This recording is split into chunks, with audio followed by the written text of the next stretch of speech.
Well, Fetterman came on 60 Minutes. And of course, we all had the huge conspiracy that he died. And then he was brought back to life by doppelgangers. I have no idea. But it did make me curious enough to go look. So this is a debate, obviously, between him and Oz. We'll look at that for a little bit. I'm running to serve Pennsylvania. He's running to use Pennsylvania. And let's also talk about the elephant in the room. I had a stroke. He's never let me forget that.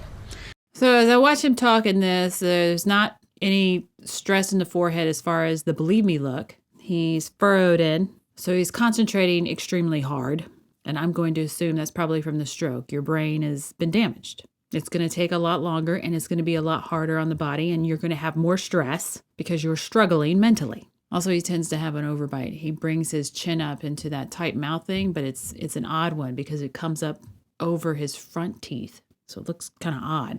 And I might miss some words during this debate, mush two words together, but it knocked me down, but I'm going to keep coming back up. I'm running for the U.S. Senate because Washington keeps getting it wrong with extreme positions. John Fetterman takes everything to an extreme, and those extreme positions hurt us all. We'll continue on with a follow-up question to you. Even as I sit there watching him as the woman's asking questions and Oz was speaking, he's constantly shifting weight. Stress, pain, maybe. I'm going to lean more towards stress. But let's move on to the most recent. I will be going home and be the first time ever to be in remission with my depression. And I can't wait to what it really feels like to take it all in and to start making up any lost time. To colleagues, he'd seemed lost. From that, I just sit there and see the same individual, at least speech patterns, and the same struggle, that furrow in the forehead as he was trying to speak. He's very guarded. He's got his arms crossed around him. He's got his legs crossed, whereas you can see the interviewer, she's quite open, arms on the side. He had markedly reduced motivation and drive. A neuropsychiatrist, Williamson has been treating Senator Fetterman. So you see the neuropsychiatrist. We don't see much of him, but he's got the believe me look on.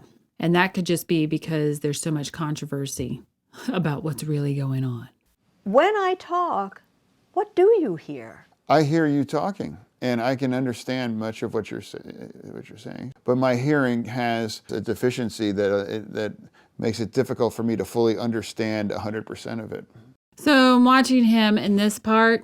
We see a lot of stress lines in the head, but they're going down, so into the furrow between the eyes, and they're not going up. They're not lifted as the believe me look would be. This is the furrow. And you're still seeing the same struggle. He's guarded. He's got his hands and arms in front of him, locked. It's literally like he's ready to box. He's got his one fisted and one over it, but it can quickly be drawn into boxing. He's not relaxed at all. And with the furrow there and how much we're seeing and the tight-lippedness, he is struggling to put coherent sentences together. Pennsylvania, what were you thinking? At some point, I heard you described what you hear as like Charlie Brown's teacher. Yeah, early on that was more, months and months ago, whatever. But right now, captioning is helpful for me. I should get my husband one of those because when I talk, he hears that same wah, wah, wah, wah, wah. Well, yeah. His reliance on closed captioning had its biggest test.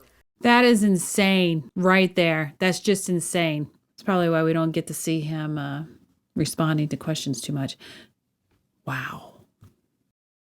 If you like it, please share and subscribe. Thanks for watching.